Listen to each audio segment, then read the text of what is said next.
Muy bien, vamos a abrir la Biblia para esta última parte de la reunión y lo vamos a hacer en el Evangelio según Juan, en el capítulo 13, y leemos ahí el versículo 1 de ese capítulo. Evangelio según Juan 13, 1. Dice así la palabra del Señor.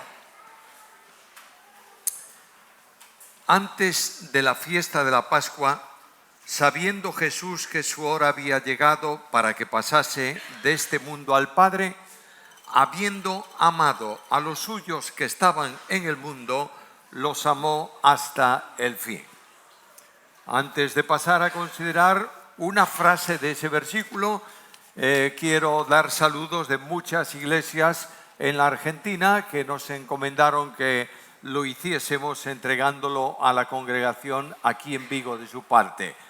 A lo largo de mes y medio hemos estado ministrando en ese país. La primera parte dando una materia de Cristología en el Instituto Bíblico y luego visitando los fines de semana distintas iglesias para concluir con un programa especial de filmación de 2 temas sobre el Evangelio según Juan. Gracias por vuestras oraciones que han ayudado y sostenido el tiempo de ministerio y confiamos que este ministerio hecho en el nombre del Señor haya servido de edificación para su pueblo en Argentina y para gloria de su nombre. Ahora, del versículo entero que hemos leído, yo quiero tomar solo una frase. Es suficiente. Como había amado o habiendo amado a los suyos que estaban en el mundo, los amó hasta el fin. A Juan se le llama el apóstol del amor.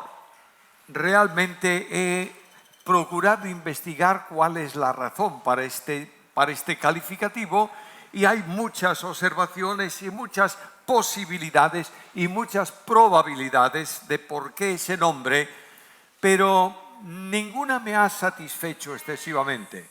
Podríamos añadir otras tantas más y serían válidas también. Pero cuando lees los escritos de Juan, descubres cuál es la razón bíblica del por qué llamar a Juan el discípulo del amor. Porque el amor impregna cada uno de los escritos de Juan. De manera que no importa cuál leas, está siempre rodeado de amor.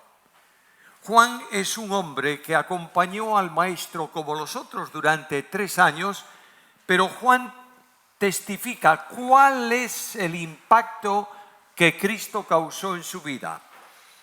Y Juan dice de esta manera, y vimos su gloria, gloria como del unigénito del Padre, lleno de gracia y de verdad. Luego lo que impactó a Juan de Jesús fue su amor. Sabéis que la gracia y la misericordia son expresiones diferentes del amor de Cristo, del amor de Dios. Por tanto, Juan nos dice, ¿por qué me llaman el discípulo del amor? Porque he conocido al Maestro y he comprendido el amor de Cristo. Lees el Evangelio, simplemente un ejemplo, y notarás que continuamente el amor de Dios está en el Evangelio. De manera que arranca el Evangelio presentando a Cristo como el Verbo eterno. En el principio era el Verbo era con Dios y el Verbo era Dios. Y de pronto en el versículo 14 dice, y aquel Verbo fue hecho carne, se hizo hombre. Y vimos su gloria como del unigénito del Padre, lleno de gracia, lleno de amor. Sigues avanzando en el Evangelio y comienza a trasladar Juan discursos de Cristo. Y de pronto en 3:16, ¿qué dice Juan? Porque de tal manera amó Dios al mundo que ha dado a su Hijo unigénito. Y va corriendo por el Evangelio y tú ves fluir en cada momento de la vida de Cristo el amor de Dios manifestado por Cristo y en Cristo. Y de pronto, las últimas horas de la vida de Jesús con los discípulos. Y las últimas horas de la vida de Cristo cuando va a cenar con ellos y va a darles, yo creo, las lecciones más profundas e impactantes, Juan presenta el amor. Como había amado a los suyos que estaban en el mundo, los amó hasta el fin. Y ahí abre toda una perspectiva de enseñanza. ¿Sobre qué enseña Jesús? Esencialmente sobre el amor. Un mandamiento nuevo os doy, que os améis los unos a los otros, como yo os he amado, así también os améis vosotros. El amor. El Señor va a mostrar el amor práctico lavando los pies de los discípulos. El Señor va a enseñar cuál es el distintivo de la Iglesia de Cristo auténtica, genuina. En esto conocerán todos que sois mis discípulos si tuvieseis amor los unos para con los otros. Por tanto, el amor de Dios está en el escrito de Juan, porque Juan conocía a Jesús. Hay tres cosas en la frase que leímos. El amor en salvación. Notad que la frase es una frase un tanto extraña porque parece que está refiriéndose solo al pasado. Habiendo amado, eso ocurrió. A los que estaban en el mundo los amó, también pasó. Pero el entorno textual de esa frase conlleva la necesidad de entenderlo como algo que comienza y algo que sigue hasta el final. De manera que leo la frase y descubro primeramente el amor de Dios en salvación, habiendo amado. En segundo lugar está el amor de Dios en santificación, es decir, el amor en la vida cristiana. Amó a los suyos que estaban en el mundo. Y finalmente está el amor en glorificación. Amando a estos que están en el mundo, los amó hasta el fin. Los amó hasta el límite, los amó hasta el extremo. Esta frase impacta tremendamente, al menos a mí, me impacta tremendamente. Cada vez que leo el Evangelio según Juan, y este último mes, lo he leído de una forma más metódica tal vez que de costumbre, descubro la impresionante dimensión del amor de Dios manifestado en Cristo. Primeramente, pues, el amor en salvación.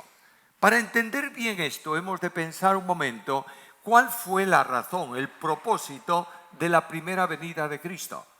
Cuando Cristo viene al mundo de los hombres, cuando nace en Belén, cuando crece y comienza luego el ministerio aquí en la tierra, ¿para qué vino Jesús? Y claro, los teólogos tienen respuestas conforme a su pensamiento personal, muy respetable, pero muchas veces ese pensamiento teológico se convierte en filosófico para que diga lo que el teólogo quiere decir. Yo quiero ir esta mañana de una forma sencilla, fácil a la Biblia, y que sea la Biblia la que hable y defina cada una de estas cosas acerca del Señor. Cuando abro la Biblia le pregunto al Antiguo Testamento, no al Nuevo, ¿para qué vino Cristo? Y los profetas me dicen, primeramente, en su primera venida, para salvar a los perdidos. Esa idea un tanto filosófica de que Cristo vino al mundo para ofrecer el reino a Israel, y como Israel no aceptó el reino, entonces él tuvo que ocupar el ministerio de Cristo de otra manera y resolver el problema del fracaso experimental de Dios para hacer otra cosa diferente, que es la iglesia. No está eso en la Biblia. Los profetas presentan a Cristo viniendo al mundo para morir por los pecadores. Y para eso vino Jesús. Pero claro, la presencia de Cristo en el mundo, la presencia del Verbo encarnado, no puede limitar en su misión simplemente al hecho salvador en la cruz, sino al hecho revelador, porque es el Verbo, revela al Padre. Y la revelación de Dios en Cristo es una manifestación continua del ministerio del Señor, bien sea en palabras, bien sea en hechos. Cristo revela a Dios. Juan lo entiende así, de modo que en el capítulo 1 de su Evangelio, cuando presenta a Cristo, dice en el versículo 18 que ese Dios invisible, desconocido para el hombre, que por más que el hombre investigue no puede descubrir cómo es, ese Dios admirable se ha hecho visible en Jesús. Y Cristo viene para revelarnos al Padre. Y cada momento, cada acción, cada palabra de Cristo está revelando en dimensión tremenda al Padre. Por tanto, ¿cómo dice la Biblia o cómo define la Biblia a Dios? ¿De qué manera entiende Juan que debe ser definido Dios? Y Juan dice, Dios es amor. Luego, el amor forma parte de la experiencia de Dios. De otra manera, el amor es uno de los atributos divinos. Por tanto, Dios ama porque es amor. De otra forma, si Dios no ama, deja de ser Dios. La vida de Dios, a Dios le va su vida también en el amor. No hay acción divina de Dios que no descanse en el amor. Yo sé que hay una posición teológica en nuestros días que está muy cerca de nosotros, que afirma contundentemente que Dios no ama a los perdidos. De otra manera, lo voy a decir más tranquilamente, Dios no ama a los pecadores. Qué extraña cuestión. Yo voy a la Biblia y descubro que este Dios, que según esta teología ama solamente a aquellos que ha escogido desde antes de la fundación del mundo y al resto no, me encuentro con un serio problema bíblico. Y es que la Biblia dice que Dios no quiere que ninguno perezca, sino que todos procedan al arrepentimiento y vivan. Me voy al Evangelio según Juan y descubro que Dios envió a su Hijo al mundo para salvar a los perdidos. De manera que Dios amó de tal forma al mundo en general que ha dado a su Hijo unigénito. ¿Por qué lo hizo? Porque Dios es amor. Y leo ahora a la vista de eso el texto. Cristo amó a los suyos. Qué extraño. Si a mí me entregasen 12 personas para instruirlas, como esos 12, durarían conmigo una semana. Eran personas difíciles. Y yo pregunto, ¿cómo eran estos? Pues mira, simplemente 3 ejemplos. Uno de ellos es un publicano, despreciado por el pueblo y en cierta medida con razón. No solamente cobraba los impuestos al territorio conquistado, sino que robaba de esos impuestos. Es uno de los suyos.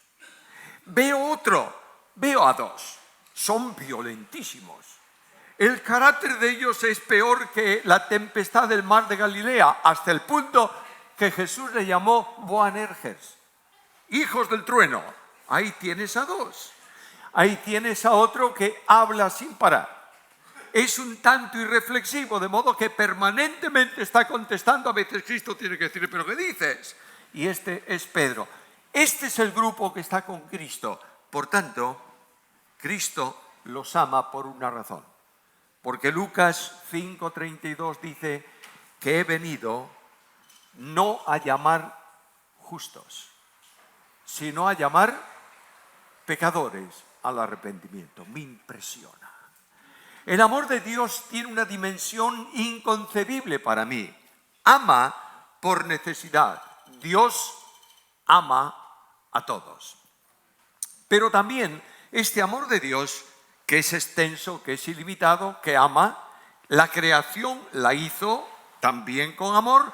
Este amor de Dios se orienta en la salvación de los perdidos pecadores y se manifiesta en un amor que salva y por tanto un amor que viene al encuentro del pecador y por tanto un amor que la Biblia llama gracia. Gracia es el amor en descenso. Y cuando veas gracia en la Biblia, verás siempre en su entorno que hay una posición de descenso. Aquel verbo que está en el cielo, glorioso, adorado por los ángeles, se hizo hombre y vino al mundo de los hombres para poder morir por los hombres. Voy a decirlo de otra manera, en palabras del apóstol Pablo, quien nos salvó y llamó con llamamiento santo, no conforme a nuestras obras, sino según su propósito y la gracia que nos fue dada en Cristo Jesús antes de los tiempos de los siglos o antes de los tiempos eternos. Segunda a Timoteo, capítulo 1 y versículo 9. Dios nos ha salvado según su propósito. No es como también dicen algunos por ahí, que Dios salva al hombre porque el hombre se le perdió y había que hacer algo. No. Dios no actúa por condicionante. Antes de que Dios crease el mundo y pusiese las estrellas en la órbita y crease los ángeles e hiciera venir al hombre a la vida, antes de eso, Dios había determinado salvar al pecador. Es la primera manifestación de Dios. Dios sale de sí mismo en una manifestación de amor y decide salvar al hombre, porque la gracia obliga a Dios a venir al encuentro del pecador. Y alguien me mirará y dirá, ¿qué dice este? ¿Quién puede obligar a Dios? ¿Qué fuerza hay o existe o pudiera existir que obligue a Dios a hacer algo? Ninguna. Dios se obliga a sí mismo. Y la gracia de Dios obliga a Dios a venir al encuentro del hombre. ¿Por qué causa? ¿Por qué Dios hace esto? Porque el hombre nunca quiere ir al encuentro de Dios. De manera que abro mi Biblia, no solo en el Antiguo, está en el Antiguo, pero lo cito en palabras de Pablo en el Nuevo Testamento. No hay justo ni aún uno. No hay quien entienda. No hay quien busque a Dios. Y como nosotros no buscamos a Dios, es Dios que viene a buscarnos a nosotros. Y en Lucas 19:10 están esas admirables palabras. El Hijo del Hombre vino para buscar y salvar lo que se había perdido. Este amor en gracia, Dios lo deposita en su Hijo en la eternidad. El amor de Dios, la gracia de Dios es infinita, ¿no es así? Por tanto, hay que colocarla, valga la ilustración, en un recipiente infinito. Y esta es la segunda persona de la deidad. Y a lo largo del tiempo, este que es el único mediador entre Dios y los hombres, ha extendido gracia en salvación, para que los hombres fuesen salvos, no solo en el tiempo de la iglesia, sino anteriormente también. El primer hombre salvado en la historia de la humanidad se salvó por gracia mediante la fe. Y el que se salve hoy se salva por gracia mediante la fe. Y el último de los que se salven en la historia de la humanidad, antes de cielos nuevos y tierra nueva, se va a salvar por gracia mediante la fe. ¿Está claro? Luego, la gracia depositada en Cristo. Cuando Cristo irrumpe en el mundo de los hombres y viene al encuentro de los hombres, Juan dice, la gracia y la verdad vinieron por medio de Cristo. Claro, como recipiente de gracia hizo realidad la gracia en medio de los hombres. Y quien veía a Cristo descubría la gracia admirable de Dios. Y este Juan, que está a caballo del Antiguo y del Nuevo Testamento, dice estas palabras: la ley fue dada por medio de Moisés, pero la gracia y la verdad vinieron por medio de Jesucristo. Juan capítulo 1, versículo 17. La gracia de Dios en Cristo, que revela el amor de Dios, me impresiona, porque leo las palabras del Evangelio según Lucas. No he venido a llamar justos, sino pecadores al arrepentimiento.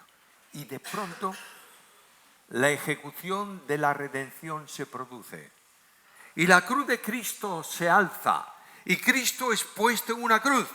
Y el amor de Dios se eleva a una dimensión tremenda para, por medio de la gracia, a causa o mediante la fe, el hombre pueda ser salvo. Y voy a la Biblia, Efesios capítulo 2, versículos 8 y 9, y leo esas palabras: porque por gracia sois salvos por medio de la fe. Y esto no es de vosotros, es un regalo de Dios, no por obras, para que nadie se gloríe. Dios provee en la cruz de Cristo del elemento necesario para que tus pecados y los míos puedan ser cancelados. Quiero recordaros algo que es esencial. ¿Dios puede perdonar pecados o no? Sí. Solo puede perdonar pecados en base a la obra de Cristo. Porque Cristo extingue la deuda y la responsabilidad penal del pecado mío delante de Dios. Y porque mi cuenta de pecado está cancelada, Dios puede venir a mí y decir: confía, hijo, tus pecados te son perdonados. Este amor me emociona y pregunto: ¿desde cuándo es así? Y la Biblia me responde: con amor eterno te he amado. Y Juan se detiene un instante. Y en medio de sus escritos, la imagen de la cruz está presente en la mente de Juan. Y Juan dice: en esto consiste el amor. No en que nosotros hayamos amado a Dios, sino en que Él nos amó a nosotros y envió a su Hijo como propiciación por nuestros pecados. Carta primera de Juan, capítulo 4 y versículo 10. ¿Puedes entenderlo? No, puedes aceptarlo y asumirlo, pero ese amor es incomprensible. Y Juan descubre ese amor en el ministerio de Cristo. Y Juan dice: yo soy, hablando de Jesús, yo soy el buen pastor. ¿Y el buen pastor qué? Su vida da por sus ovejas. Subo reverentemente al Calvario. Lo hago por fe. Piso el terreno solemne de la dimensión admirable del amor de Dios y veo al crucificado y pregunto a aquel que muere: ¿por qué lo hace, Señor? Y Él me responde: te amé a ti y he dado mi vida por ti. Debo avanzar y dejar este punto, pero quiero recordarlo en las palabras de un antiguo himno. ¿Por qué? Alguien me preguntó: ¿por qué dices antiguo himno y no dices un viejo himno? Pues muy sencillo. Porque las cosas viejas hay que tirarlas. Las cosas antiguas ganan valor con el tiempo. Y aquí hay un tremendo tesoro. Y en este tremendo tesoro de este himno leo estas palabras: Señor, concédeme tu luz al contemplar la cruz sangrienta donde fue borrada mi maldad.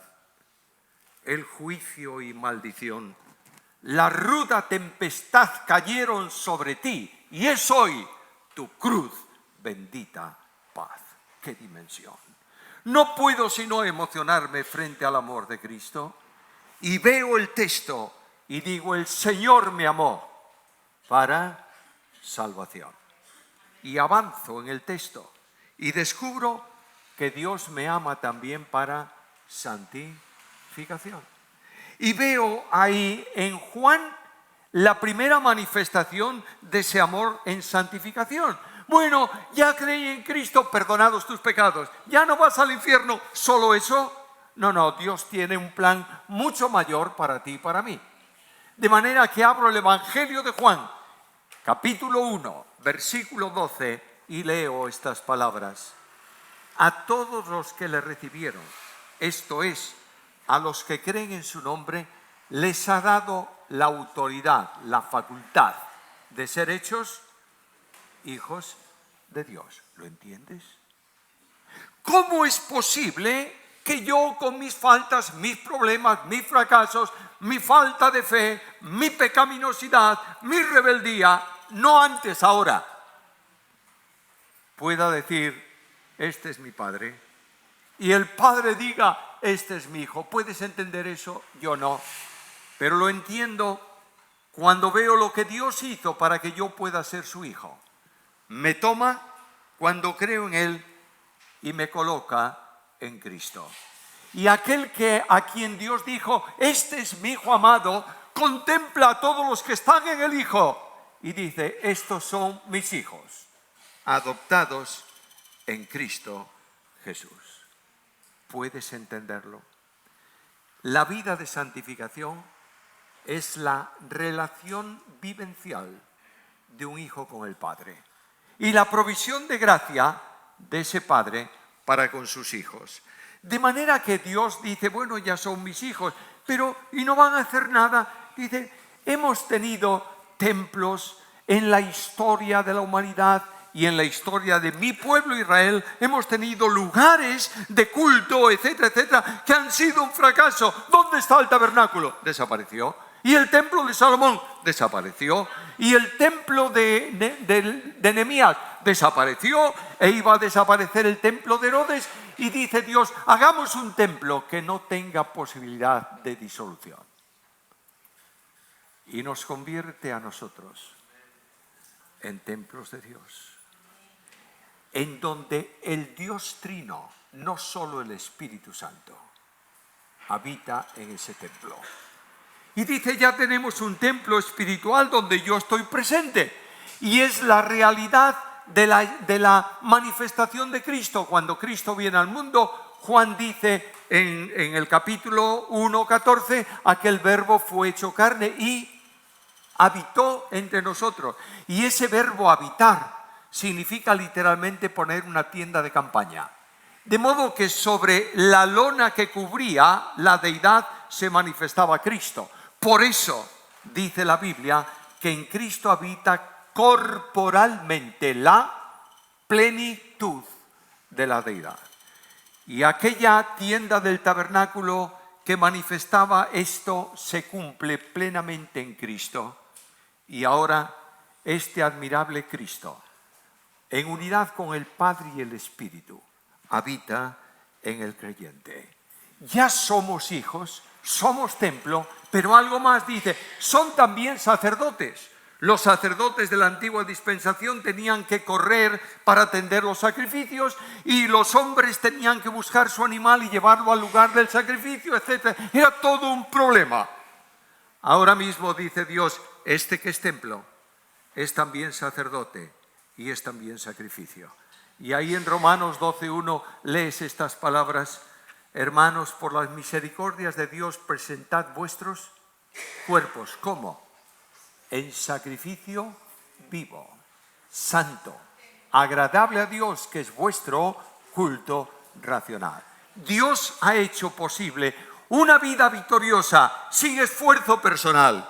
Y voy a la Biblia y descubro que esa relación obedece al amor de Dios. Escucha la palabra, ocupaos en vuestra salvación. Quiere decir en vuestra santificación con temor y temblor. Bueno, y hagamos entonces una lista de cosas santas y de cosas no santas. De manera que si tú haces las cosas santas, estás ocupándote, y si haces cosas no santas, no están ocupándote. Es decir, que te vean que eres un religioso, pero Dios no quiere eso. Lo que Dios quiere es que aceptes lo que Él hace para que tú puedas ser así. Dios dice, yo soy amor, estos son mis hijos, tienen que manifestar mi amor. ¿Cómo? El amor de Dios, Romanos 5:5, ha sido derramado en nuestros corazones por el Espíritu Santo que nos fue dado. No hay disculpa. Cuando Cristo dice que os améis unos a otros, no tenemos disculpa. ¿Sabes por qué? Porque el amor de Dios se nos ha comunicado. No para que amemos a los demás con nuestro amor personal, sino con el amor suyo hecho en nosotros, derramado en nosotros por el Espíritu Santo. Y la santificación, hermanos míos, no es por esfuerzo de hombre, sino por provisión de Dios. Y ahí ese versículo que dice, ocupaos de vuestra salvación con temor y temblor, complementa esa ocupación cuando dice, porque Dios es el que en vosotros produce así el querer como el hacer por su buena voluntad. ¿Te das cuenta? No hay disculpa ninguna para vivir una vida de santidad, porque Dios provee de todo lo necesario para eso. Basta de religión, basta de hipocresía, basta de apariencia externa. Dios quiere vidas genuinas y para eso ha dejado el Espíritu Santo con una misión especial, que reproduzca a Cristo en la vida del cristiano. Ya tenemos. ¿Somos felices? Felices. ¿No hay problemas? Bueno, eso parece. Y a veces se predica un evangelio muy raro. Cree en Cristo y serás feliz. Bueno, hay que explicar qué es eso de feliz. Porque creo en Cristo y al día siguiente tengo más problemas con el mundo que el día anterior. Y hay problemas fuera y problemas dentro y problemas en la iglesia y no sé qué. Porque Cristo me dijo, en el mundo tendréis aflicción. Entonces, ¿esa vida qué es? Y claro está, me dice, ¿sabes? Los problemas en la vida es el modo de que conozcas que estás rodeado del amor de Dios. Y aquí viene el amor de Dios para responder a una pregunta. Conozco historia de muchos miembros de esta iglesia que han pasado por situaciones muy difíciles. Conozco personas de esta congregación, ya no estoy hablando de otros lados, que están formulándose una pregunta hoy, ahora. ¿Por qué? Y no tienen respuesta. ¿Por qué motivo me pasa esto a mí? ¿Cuál es la causa? Y la Biblia te dice, Dios no te contestará nunca esa pregunta porque no entenderías la respuesta. Pero lo que sí hace es rodearte de su amor para que seas capaz de prosperar en la prueba. Y a veces voy caminando, esta es mi experiencia, y tropiezo y caigo al suelo. No soy ningún buen ejemplo, ¿verdad? No, he caído. ¿Y qué pasa? Si yo fuera Dios, me dejaría en el suelo. Cayó, que se levante. Pero la grandeza de Dios es que acude inmediatamente a la oveja extraviada. Y la busca hasta que la encuentra. Y cuando la encuentra, no tiene preguntas para ella. Simplemente la toma, la pone sobre sus hombros, la lleva al redil. Y yo me asombro de esto y pregunto, ¿por qué, Señor, haces todas estas cosas? Y la Biblia me responde de esta manera, porque estoy persuadido que ni la muerte, ni la vida, ni ángeles, ni principados, ni potestades, ni lo presente, ni lo porvenir, ni lo alto, ni lo profundo, ni ninguna cosa creada nos podrá separar ¿de qué? Del amor de Dios que es en Cristo Jesús. Oh, cuánto necesito yo sentir el amor de Dios en mi vida. Estoy cansado de consejos y cansado de frases, no te preocupes. ¿Cómo que no te preocupes? Claro que me preocupo. Pero en medio de todo eso siento los brazos afectivos de Dios que me toman y me aprietan y me dicen, no temas, yo estoy contigo. Pregunta sin respuesta. Déjame, hoy estoy para citar himnos antiguos. Permíteme citarte otro tesoro impresionante. En medio de las pruebas, de la angustia, de las dificultades, puedo decir, es fiel mi Padre Celestial. Y cuando esté en oscuridad, sin que yo sepa a dónde ir, sabrá mis pasos dirigir. Y ese coro reitera, Él sabe bien. Si ruge el viento y brama el mar, Él sabe bien. Mi Padre siempre cerca está. Añoro la grandeza de esas letras y la dimensión de esas palabras. Finalmente, el amor de Dios se manifiesta en la glorificación. De manera que cuando hablamos de segunda venida de Cristo y de esperanza y del encuentro con Él y de todas estas cosas que nos emocionan y nos entusiasman, la Biblia dice: no te fijes en el hecho en sí, sino en el motor del hecho. Y Pedro me dice: esperad por completo en la gracia que se os traerá cuando Cristo sea manifestado. Lo que está diciéndome Pedro es esto: no solamente vas a estar en un lugar hermoso, vas a tener la paz del hogar, no va a haber lágrimas, todas esas cosas que son verdad, son bíblicas, estamos esperándolas. Me dice, es el amor que se va a manifestar. Y en ese momento impresionante, cuando tú y yo seamos tomados de la tierra, transformados nuestros cuerpos, encontrándonos en el aire con Jesús y entremos en su presencia para siempre, solo habrá escrito allí una palabra: Dios es amor. Esta es la grandeza de Dios. Y esta es la necesidad que yo tengo esta mañana. Y la Biblia me dice: porque el amor de Cristo nos apremia. Pensando esto, que si uno murió por todos, luego todos murieron, y por todos murió, para que los que viven ya no vivan para sí, sino para aquel que murió y resucitó por ellos. Mis amados hermanos,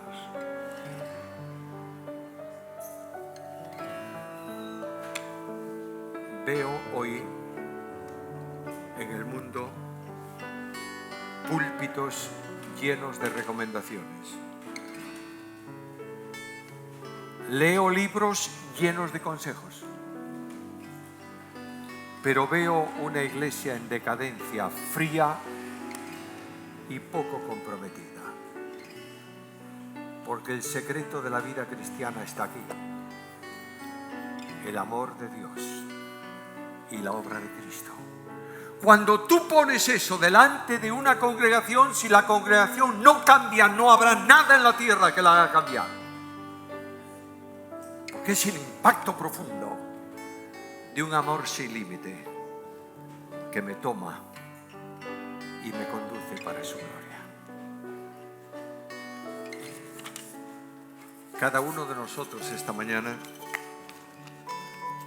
estamos llamados a responder.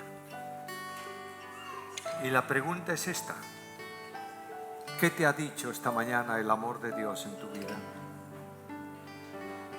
¿Lo has visto de una manera especial hoy? ¿Y quieres decir ahora al Señor: Señor, sigue mostrándome ese amor tuyo? Sígueme revelando la gloria de tu gracia. Impáctame y cautívame con ese amor. Señor, te entrego mi vida, sin reservas, sin condiciones, como respuesta a lo que tú has hecho por mí. Yo te voy a dar un momento de recogimiento personal, de silencio en el profundo de tu alma, para que digas al Señor: aquí estoy, Señor. Tómame ahora para gloria de tu nombre. Hazlo mientras piensas que Dios te amó y se entregó por ti.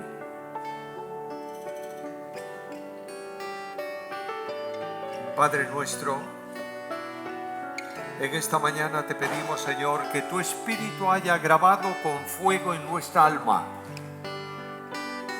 esas palabras de Juan. Como había amado a los suyos que estaban en el mundo, los amó hasta el final. Y ese amor cautivador de Cristo haya inclinado nuestros corazones a un compromiso personal contigo.